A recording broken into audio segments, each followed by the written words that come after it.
اعوذ باللہ من الشیطان الرجیم، بسم اللہ الرحمن الرحیم۔ لاسٹ ٹاپک ہے آپ لوگوں کی اسلامیات کی بک کا، اور اس ٹاپک کے اندر ہم بات کریں گے۔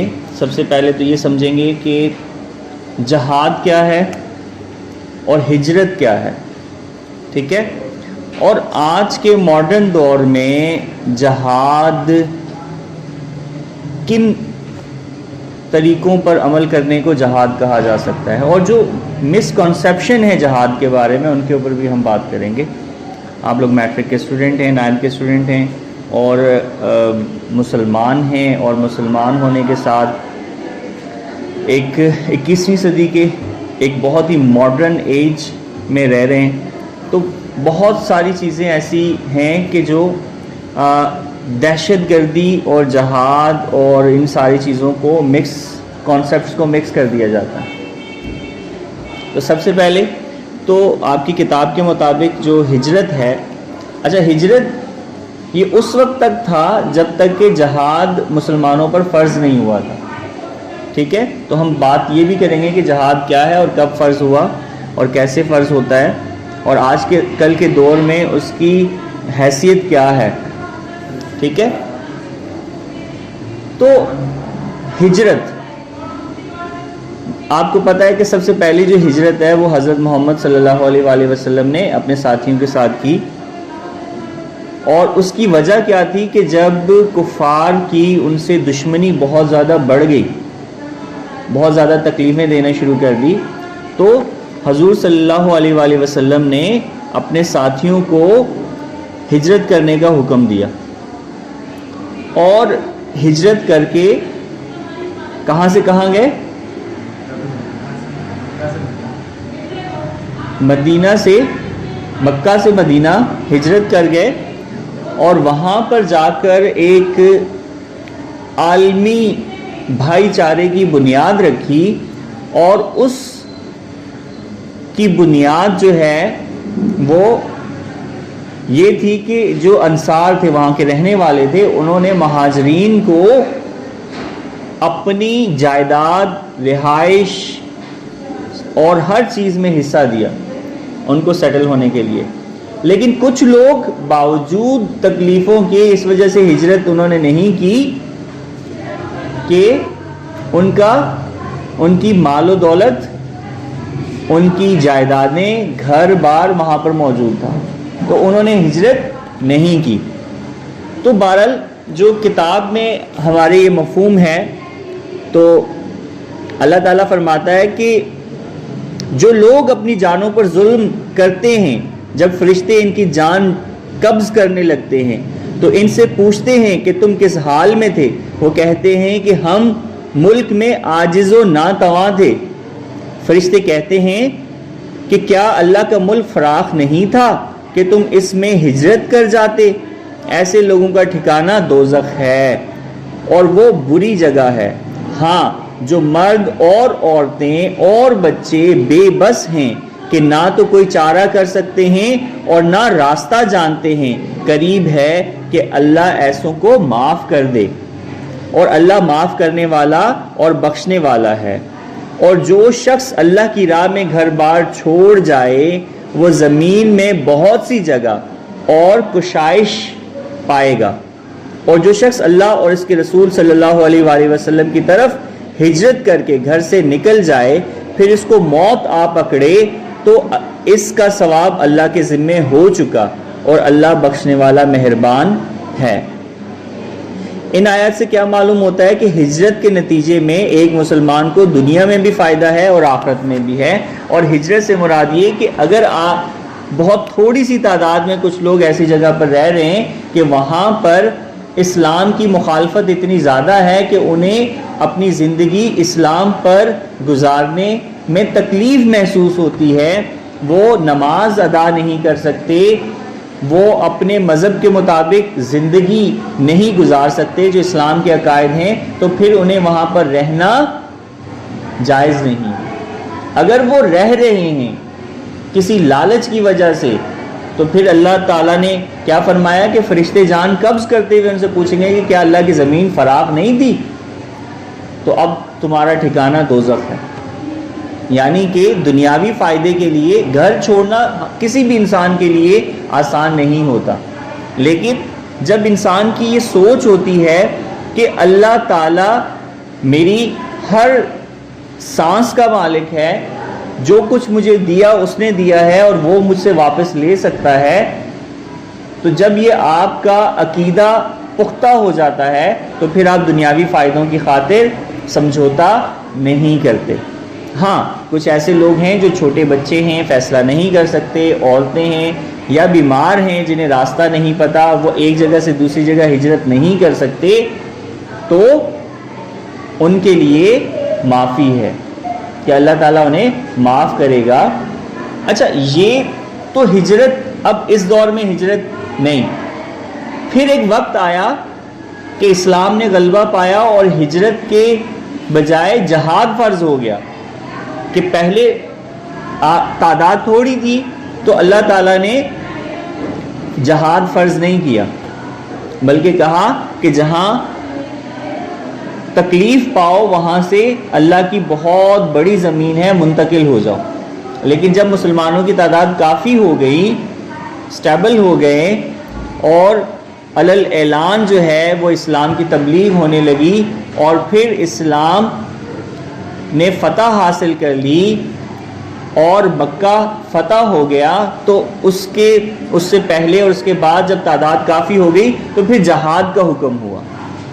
اب جہاد کیا ہے؟ لفظی معنی تو اس کے ہیں کوشش کرنا، محنت کرنا، لیکن اللہ تعالیٰ کے راستے میں جو لوگ رکاوٹیں کھڑی کرتے ہیں مسلمانوں کی اس مذہب کو پر عمل پیرا ہونے کے لیے اور تکلیف دیتے ہیں، تو پھر چپ بیٹھنا بزدلی ہے، پھر جہاد فرض ہو جاتا ہے۔ اچھا یہ ذہن میں رکھیے گا کہ جہاد کبھی بھی زمین کے کسی ٹکڑے کے لیے نہیں ہو سکتا، لازمی ہے اس کی کچھ شرائط۔ یہ نہیں ہے کہ زمین کا جھگڑا چل رہا ہے اور آپ اسے نام جہاد کا دے دیں، اور یہ بھی نہیں ہے کہ دو گروہوں میں دونوں مسلمان ہیں اور وسائل کا جھگڑا چل رہا ہے۔ وسائل سمجھتے ہیں نا، زمین کے علاوہ زمین، اللہ اکنامکس میں زمین سے مراد ہر وہ چیز ہے جو قدرت نے فری آف کاسٹ دے دی ہے، اس کی کوئی چارجز نہیں لیے۔ ہوا، روشنی، پانی، جنگل، دریا میں مچھلیاں، زمین کے اندر ذخائر، پیٹرولیم، سونا، چاندی، یہ سب کچھ اللہ تعالیٰ نے انسان کو تحفتاً دی ہیں۔ اب ان کے پیچھے لڑائی ہوتی ہے، تو ان کے پیچھے ہونے والی لڑائی جو ہے وہ جہاد نہیں کہلائے گی۔ جہاد اس وقت ہے کہ جب اللہ کی راہ میں کوشش کرنے اور زندگی گزارنے سے روکا جائے، ٹھیک ہے، تو پھر مسلمانوں پر جہاد فرض ہوتا ہے۔ اچھا جہاد کی مختلف قسمیں ہیں اور وہ اقسام جو ہیں اس میں عام طور پر جہاد سے مراد لڑائی جھگڑا لیا جاتا ہے، تو ایسا نہیں ہے۔ یعنی پہلے زمانوں میں بندوقیں نہیں تھیں تو تلواروں سے لڑنا، یہ جہاد کی ایک قسم ہے۔ جہاد کی دوسری قسم ہے یہ جہاد بالسیف ہے، یعنی تلوار سے لڑنا، فزیکلی لڑنا، یہ جہاد کی ایک قسم ہے۔ جہاد بالعلم ہے، یعنی علم حاصل کرنا اور جہالت کے خلاف لڑنا، یہ بھی جہاد ہے۔ اور سب سے جو افضل جہاد ہے وہ علماء کہتے ہیں کہ جہاد بالنفس ہے، یعنی کہ اپنی نفس سے لڑنا۔ اب یہ نفس کیا ہے؟ تو جب انسان پیدا ہوتا ہے تو اس کے ساتھ اس کا ہمزاد پیدا ہوتا ہے، اس کے ساتھ ایک شیطان بھی پیدا ہوتا ہے جو ہر وقت اس کے ساتھ رہتا ہے، جو اس کے خون میں، رگوں میں خون بن کے دوڑ رہا ہوتا ہے، یعنی خون کی طرح گردش کر سکتا ہے، وہ وسوسے ڈالتا ہے۔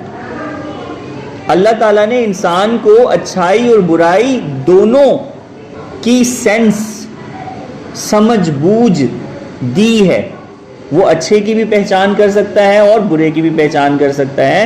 اور آدم کو جنت سے نکلوانے والا بھی شیطان تھا، اور شیطان کا جھگڑا اس وقت شروع ہوا انسان سے جب کہا کہ انسان کو سجدہ کرو تو شیطان جو کہ جن ہے، یہ فرشتہ نہیں ہے، جن ہے، تو اس نے انکار کر دیا اور کہا کہ قیامت تک مجھے مہلت دی جائے کہ میں یہ ثابت کر سکوں کہ یہ انسان جنت میں رہنے کا قابل نہیں ہے۔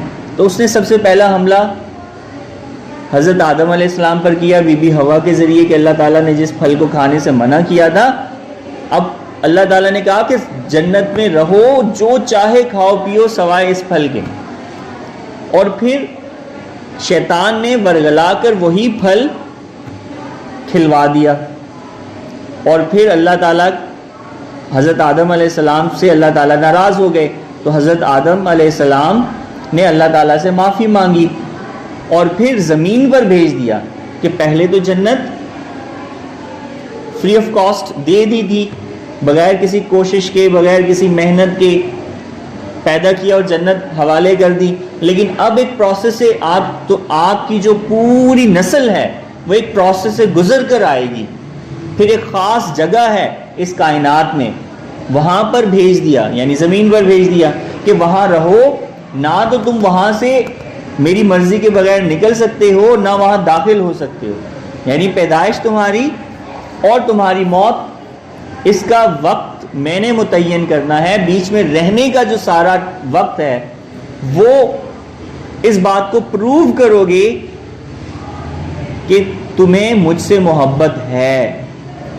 اور پھر زمین پر بھیج دیا، اور زمین پر بھیجنے کے بعد، اچھا زمین پر سب انسانوں کو ایک ساتھ نہیں بھیجا، ڈیوریشن رکھ دیا، کیونکہ اب یہ اس میں کیا تدبیر ہے یہ تو اللہ جانتا ہے، لیکن ایک خاص مدت کے لیے ہمیں جگایا، ہماری روحوں کو، اور اس جسم میں قید کر دیا، تو فرشتے بھی ہمارے ساتھ آ گئے، اور وہ جن جسے ہمزاد کہتے ہیں وہ بھی ہمارے ساتھ آ گئے۔ اب وہ ہمیں ہر وقت بہکاتا رہتا ہے، برے کاموں کی طرف اکساتا رہتا ہے، اللہ تعالیٰ کے راستے سے روکتا رہتا ہے۔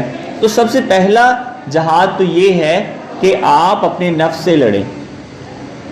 حدیث پاک میں آتا ہے کہ حضور صلی اللہ علیہ وآلہ وسلم نے فرمایا کہ ہر انسان کے ساتھ اس کا ہمزاد موجود ہے جو اسے ورگلاتا ہے، بہکاتا ہے۔ تو صحابہ کرام نے فرمایا کہ حضرت محمد صلی اللہ علیہ وآلہ وسلم سے کہ کیا آپ کا بھی ہمزاد ہے؟ تو کہا ہاں میرا بھی ہمزاد ہے، لیکن وہ میرا مطیع اور فرمانبردار ہو چکا ہے، اب وہ مجھے نیکی کی دعوت تو دے سکتا ہے لیکن برائی کی طرف اکسا نہیں سکتا، اسے وہ میرے کنٹرول میں ہے۔ باقی کسی انسان کا بھی ہمزاد اس کے کنٹرول میں نہیں ہے، وہ جب تک آپ زندہ ہیں آپ کے اندر رہے گا، اور وہ جتنا طاقتور ہوتا جائے گا اتنا ہی آپ کو کنٹرول کرتا جائے گا۔ جتنا آپ اللہ تعالیٰ کی یاد سے غافل ہوتے جائیں گے تو پھر آپ پہ ایک اور ہمزاد مسلط کر دیا جائے گا۔ جب آپ اللہ تعالیٰ کی یاد سے غافل ہوتے ہیں تو پھر آپ کے اوپر ایک اور ہمزاد مسلط کر دیے، صرف ایک ہی ہمزاد، ایک تو آپ کے ساتھ پیدائش ہوئی ہے، پھر بہت سارے شیاطین ہیں جو آپ کے مختلف گناہوں کی وجہ سے، اللہ سے محبت نہ کرنے کی وجہ سے، اللہ سے دوری کی وجہ سے پیدا ہوتے رہتے ہیں، اور اسی طرح سے فرشتے بھی پیدا ہوتے رہتے ہیں جو آپ کی نیکیوں کی وجہ سے اور اچھے اعمال کی وجہ سے آپ پیدا ہوتے ہیں، اور وہ آپ کے حق میں کوشش کرتے ہیں، محنت کرتے ہیں تاکہ آپ کو جہنم سے بچا سکیں اور اللہ کے پاس صحیح سلامت واپس لے جا سکیں۔ تو اب اس سارے چکر کے، اس زمین کے چکر، یہ جو دنیا ہے، اس سارے چکر کو اگر آپ سمجھیں تو یہاں پر کوئی بھی موو جو ہے، آپ کی حرکت ہے، وہ ایسی نہیں ہے کہ اس کا حساب آپ سے نہ مانگا جائے، اس کا حساب دینا ہوگا۔ لیکن کیا وجہ ہے کہ ہمیں یہ دنیا ہی سب کچھ نظر آنے لگ گیا ہے، اور ہم اپنی پیدائش سے پہلے ہم کہاں تھے یہ بھی بھول گئے، اور اپنی وفات کے بعد ہمیں کہاں جانا ہے ہم وہ بھی بھول گئے۔ اب ہماری زندگی کا مقصد کیا رہ گیا؟ کچھ بھی نہیں، مال دولت جو مٹی ہو جانا ہے، گھر بنگلہ گاڑی کپڑا، جتنی آسائشات ہیں ساری چھوڑ کر جانا پڑے گا۔ آپ نے کبھی کسی لاش کو قبر میں دفن ہوتے ہوئے یہ نہیں دیکھا ہوگا کہ ساری چیزیں اس کے ساتھ دفن کی جائے اگر وہ مسلمان ہے.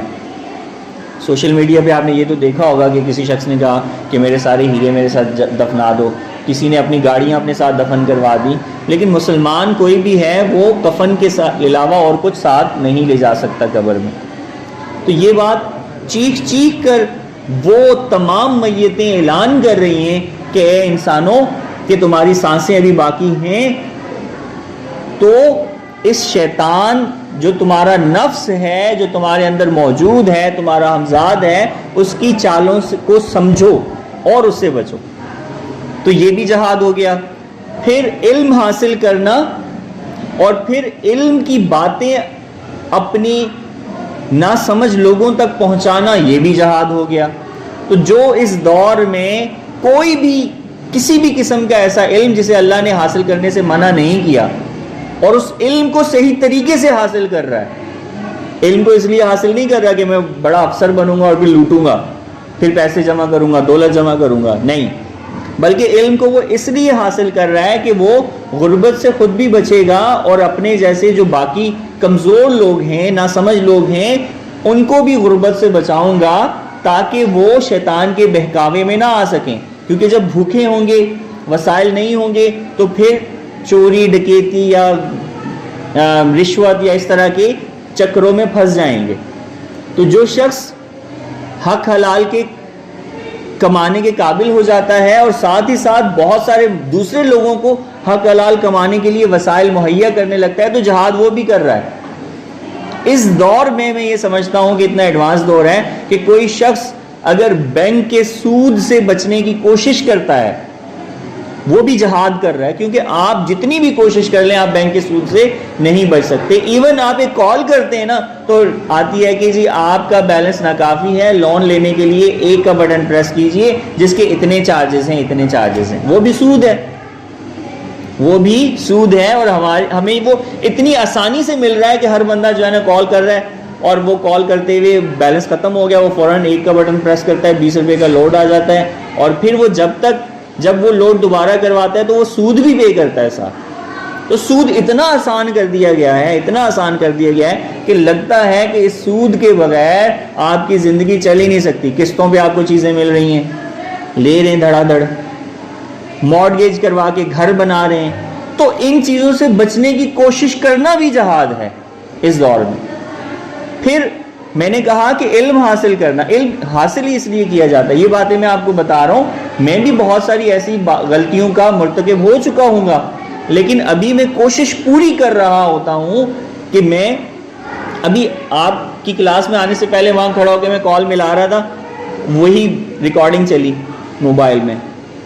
تو اب میرے پاس آپشن تھا جلدی سے میں ایک بٹن دبا دیتا, لیکن میں نے وہ بٹن نہیں دبایا, کیونکہ جب مجھے یہ بات پتہ چلی کہ یہ لون ہے اور اس کے اوپر سود ہے تو میری ہمت نہیں ہوئی. میرا موبائل کافی حد تک ٹوٹ پھوٹ کا شکار ہو چکا ہے, اور میں ایک جگہ گیا, انہوں نے کہا کہ سر آپ نیا موبائل لے لیں. میں نے کہا یار اتنے پیسے بھی نہیں ہیں. انہوں نے کہا قسطوں پہ لے لیں, اتنا اچھا ہے, 1.5 لاکھ تک کا موبائل آپ کو جو ہے نا ہم قسطوں پہ دے سکتے ہیں, 10,000 پر منتھ. تو میں نے کہا یار موبائل کتنے کا؟ انہوں نے کہا 1,30,000 کا, بس 20,000 اوپر دینا ہے. تو ہے تو یہ بھی سود نا, قسطوں میں دوں گا تو میں بھائی ایک ٹوٹے ہوئے موبائل کے ساتھ گزارا کر سکتا ہوں نا, مر تو نہیں جاؤں گا. تو میں کیوں اتنی مہنگی چیز خریدوں کہ جب کہ میرے پرانے موبائل نے بھی وہی کام کرنا ہے اور میرے نئے موبائل نے بھی وہی کام کرنا ہے. تو یہ نالج ہے جو مجھے لڑنے میں مدد دے رہی ہے. یہ نالج ہے جو ہتھیار ہے شیطان کے ان حربوں کے خلاف جو اس وقت ماڈرن طریقوں سے آپ کو بہکانے کی کوشش کر رہا ہے. ٹھیک ہے, سوشل میڈیا کا صحیح استعمال, فائدے مند استعمال. بھائی سوشل میڈیا آپ اس کے اوپر قرآن پاک کی تلاوت سنیں یا آپ فحش فلمیں دیکھیں, آپ کو کوئی دیکھنے والا نہیں ہے, منع کرنے والا نہیں ہے. لیکن آپ کے اندر اگر علم موجود ہے اور یہ آپ کا ایمان مفصل آپ پڑھتے ہوئے آپ اقرار کر چکے ہیں کہ میں مرنے کے بعد اٹھایا جاؤں گا اور میں اپنی جو آنے والی زندگی ہے یعنی مرنے کے بعد دوبارہ زندہ کیے جانے والی زندگی پر میں ایمان لے کر آیا اور وہاں مجھے حساب بھی دینا ہے, تو پھر میری ہمت نہیں ہوگی, پھر میری محفل بھی صاف ستھری ہوگی اور میری تنہائی بھی صاف ستھری ہوگی کہ ایک بٹن دبانے سے میں چاہوں تو قرآن پاک کی تلاوت سننے لگ جاؤں اور ایک بٹن دبانے سے میں فاش فلمیں دیکھنے لگ جاؤں. تو اگر میرے پاس نالج ہوگی, مجھے موت کا پتہ ہے, موت کے بعد اٹھائے جانے کا پتہ ہے, یہ علم ہے, اور یہ علم مجھے بتا رہا ہے کہ اس وقت تجھے دیکھنے والا کوئی نہیں ہے لیکن اللہ تجھے دیکھ رہا ہے, اللہ تیری شہرت سے بھی قریب ہے, تو پھر میں اگر اس کام سے رک جاؤں گا تو یہ بھی جہاد ہے. اور یہ بڑا مشکل جہاد ہے. سب سے مشکل جہاد یہ ہے کہ آپ رات کی تاریکی میں اپنے بستر میں موجود ہیں اور نفس آپ کو ابھار رہا ہے غلط چیزیں دیکھنے پر, اور وہاں آپ مجاہد بن کے کھڑے ہو جاتے ہیں اور آپ اس گناہ سے بچ جاتے ہیں جس گناہ کا کوئی انسان اس وقت موجود نہیں ہے گواہی دینے کے لیے. اور آپ کی مرضی ہے, موبائل آپ کا, پیسہ آپ کا, پیکج آپ کا, انٹرنیٹ آپ کا, رات ہے, بستر ہے, پنکھا لگا ہوا ہے یا اے سی لگا ہوا ہے, رضائی کے اندر موجود ہے, کوئی نہیں دیکھ سکتا, لیکن دل میں خوف آ گیا کہ اللہ مجھے دیکھ رہا ہے اور آپ اس گناہ سے رک گئے, تو ہو سکتا ہے کہ صرف یہی سوچ آپ کی آخرت میں کامیابی کا سبب بن جائے. تو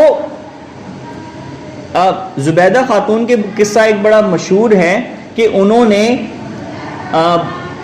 نہر کھدوائی حاجیوں کے لیے, کہ حاجی گزرتے ہیں تو یہاں سے جب وہ گزریں گے تو اس سے وہ پانی پئیں گے بھی, وضو بھی کریں گے, نمازیں پڑھیں گے, اور اس پر انہوں نے بڑا پیسہ خرچ کیا. وہ کسی بادشاہ کی ملکہ تھی اور انہوں نے بڑی کوشش کی, اور جب یہ تمثیل ہے, قصہ ہے سمجھانے کے لیے کہ اللہ تعالیٰ کس طرح سے نیکیوں کو, کون سی نیکیوں کو پسند کرتا ہے. تو جب ان کا وفات ہوئی تو وفات ہونے کے بعد کسی کو وہ خواب میں آئی اور پوچھا کہ تمہارے ساتھ کیا معاملہ ہوا. کہا کہ میں تو بڑے برے حال میں ہوتی لیکن اللہ نے میرے اوپر رحم کیا. کہا کہ وہ کون سی نیکی تھی جس کی وجہ سے اللہ نے آپ کے اوپر رحم کیا. تو کہا کہ مجھے تو یہ لگتا تھا کہ وہ نہر جو میں نے کھودی وہ میری نیکی کا سبب بنے گی, لیکن فرشتوں نے مجھے کہا کہ آپ کو صرف نیت کرنے کا ثواب ملے گا, کیونکہ پیسے حکومت کے تھے, بادشاہ عوام کا پیسہ تھا, خزانہ کس کا ہوتا ہے, عوام کا ہوتا ہے. کھدائی مزدوروں نے کی, نگرانی سپاہیوں نے کی, پیسہ حکومت کا لگا, آپ نے صرف نیت کی تو آپ کو نیت کا ثواب مل گیا. یہ اتنی بڑی نیکی نہیں ہے کہ آپ کے سارے گناہ معاف کر دیے جائیں, لیکن اللہ نے آپ کے گناہ معاف کر دیے ہیں. کہا وہ کس بات پر؟ کہا ایک دن آپ باغ میں اپنی سہیلیوں کے ساتھ بیٹھی ہوئی تھیں اور کھانا کھانے لگی تھیں اور اذان آپ کے کانوں سے ٹکرائی تو آپ کا جسم اس وقت ڈر گیا, آپ نے کھانے سے ہاتھ روک لیا اور سر پر دوپٹہ صحیح کر کے پوری اذان کو سن کر جواب دیا, اللہ کے خوف سے کھانے سے رک گئی. اللہ کو آپ کی یہ نیکی اتنی پسند آئی کہ اللہ نے آپ کے گناہ معاف کر دیے. تو سوچیں, کبھی انسان یہ سوچتا ہے کہ میں اتنا کچھ کر رہا ہوں, حالانکہ وہ تو اللہ کے دیے ہوئے میں سے کر رہا ہے, لیکن جب بات آتی ہے کسی چھوٹی نیکی کو, وہ اس چھوٹی نیکی کو چھوٹی سمجھ کر چھوڑ دیتا ہے. یہاں پر وہ شیطان کے ہاتھوں بہک جاتا ہے. شیطان آپ کو کبھی بھی اس طرح سے آ کر آپ پر وار نہیں کرے گا, اعلان کر کے وار نہیں کرے گا. وہ آپ کو آپ کی وہ جو نیکی ہے یا گناہ ہے, وہ گناہ اتنا چھوٹا کر کے دکھائے گا کہ یار اس سے کیا ہوتا ہے, خیر ہے, یہ کسی کی چاکلیٹ ہی تم نے نکال کے کھائی ہے, نہیں بتاؤ اس کو کیا ہو جائے گا. ہو سکتا ہے کہ یہی وہ ایسا گناہ ہو کہ اسی چکر میں باقی ساری نیکیاں غارت ہو کر رہ جائیں. تو کبھی کسی گناہ کو چھوٹا سمجھ کر مت کریں, اور نہ کسی نیکی کو چھوٹا سمجھ کر چھوڑ دیں کہ اتنی سی نیکی سے کیا ہوگا, کیونکہ کیا پتا کہ آپ کا وہ جو نفس کے ساتھ, اپنے نفس کے ساتھ لڑنا ہے, وہ جذبہ ہی آپ کے کام آ جائے اور اللہ تعالیٰ آپ کی بخشش فرما دے. تو یہ ہے جہاد اس دور میں. اچھا, پھر جو جہاد, جو جنگ ہے, تو اللہ تعالیٰ نے مال و دولت, اللہ تعالیٰ فرماتا ہے کہ اپنے گھوڑے تیار رکھو, اپنی تلواریں تیار رکھو. اب اس دور میں گھوڑوں سے تو نہیں لڑا جا سکتا, تلواریں تو ہیں نہیں, اب وہ ارتقل تو ہے نہیں کہ گھوڑے پہ بیٹھ کے جو ہے نا وہ جنگ لڑیں گے, وہ زمانہ تو نہیں ہے. تو اب ٹیکنالوجی کا استعمال آ گیا ہے. اب اس ٹیکنالوجی کو سیکھنا یعنی کہ اب آپ کے ساتھ جو جنگ لڑی جا رہی ہے نا وہ سوشل میڈیا کے ذریعے لڑی جا رہی ہے. آپ کے برین کو اٹیک کیا جا رہا ہے, آپ کے نظریات کو اٹیک کیا جا رہا ہے ڈائریکٹلی.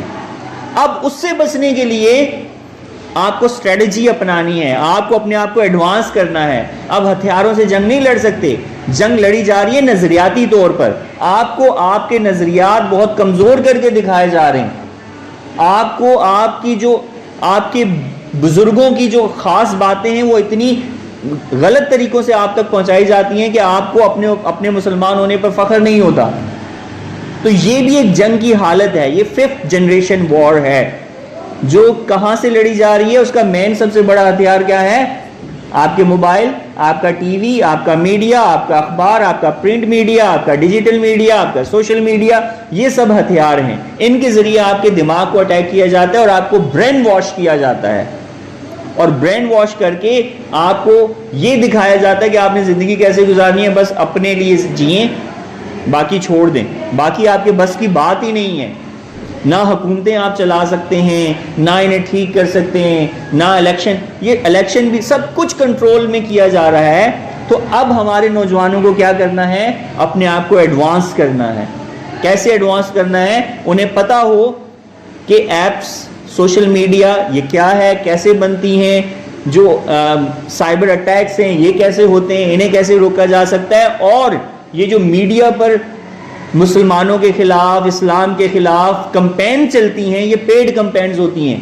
لاکھوں کروڑوں کی تعداد میں فیک آئیڈیز ہیں جو آپ کے فرینڈ بنے ہوئے آپ کے فرینڈ لسٹ میں موجود ہوتے ہیں, اور وہ پھر ایسا میٹیریل آپ کے وال پر شیئر کرتے ہیں جسے تھوڑا تھوڑا پڑھ کر, وہ تھوڑا تھوڑا زہر ہے جس سے آپ ایک دم نہیں مرتے, لیکن آپ آہستہ آہستہ آہستہ آہستہ آہستہ بے حیائی اور فحاشی کے عادی ہو جاتے ہیں.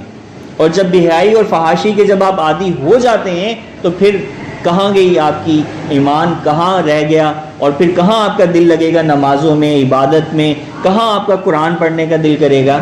تو یہ بھی آپ جنگ لڑ رہے ہیں. اگر کوئی اس دور میں سوشل میڈیا کا پازیٹیو استعمال سیکھ رہا ہے اور نیگیٹو چیزوں سے بچ رہا ہے, تو یہ بھی جہاد کی ایک سب سے بڑی قسم ہے. کیونکہ ہزاروں لاکھوں کی تعداد میں ایسی فیک آئیڈیز موجود ہیں جو آپ ہی کے اڑوس پڑوس کی جیسے ناموں سے, مسلمان ناموں سے, آپ کے فرینڈ جیسے ناموں سے وہ موجود ہیں, اور انہیں جان بوجھ کر آپ کو ایسی چیزیں وہاں پر دکھائی جاتی ہیں کہ آپ یہ بھول جائیں کہ آپ نے اسٹڈی کرنی ہے, آپ یہ بھول جائیں کہ آپ نے نماز پڑھنی ہے, آپ یہ بھول جائیں کہ اب رمضان آ رہا ہے ماشاءاللہ سے, اور رمضان میں سب سے جو ہے نا اپنے آپ کو بزی رکھنے کے لیے فلمیں دیکھ رہے ہیں, سوشل میڈیا پہ ٹائم ویسٹ کر رہے ہیں. کیا جی, روزہ نہ لگ جائے, دھیان بٹا رہے.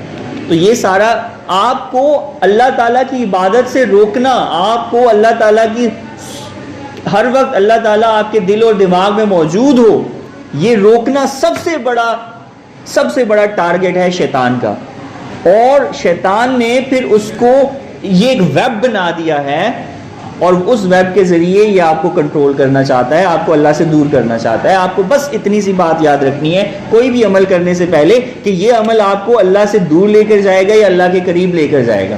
اگر آپ کو لگ رہا ہے کہ یہ عمل کرنے سے آپ اللہ سے دور ہو جائیں گے تو آپ اس عمل سے رک جائیں, اور اگر آپ کو لگے کہ یہ عمل کرنے سے میں اللہ کے قریب ہو جاؤں گا تو آپ وہ عمل کرنے لگ جائیں. یہ بھی جہاد ہے, اور یہ فزیکل جہاد ہے اس وقت, کیونکہ آپ اس وقت کسی جنگ کا حصہ نہیں بن سکتے.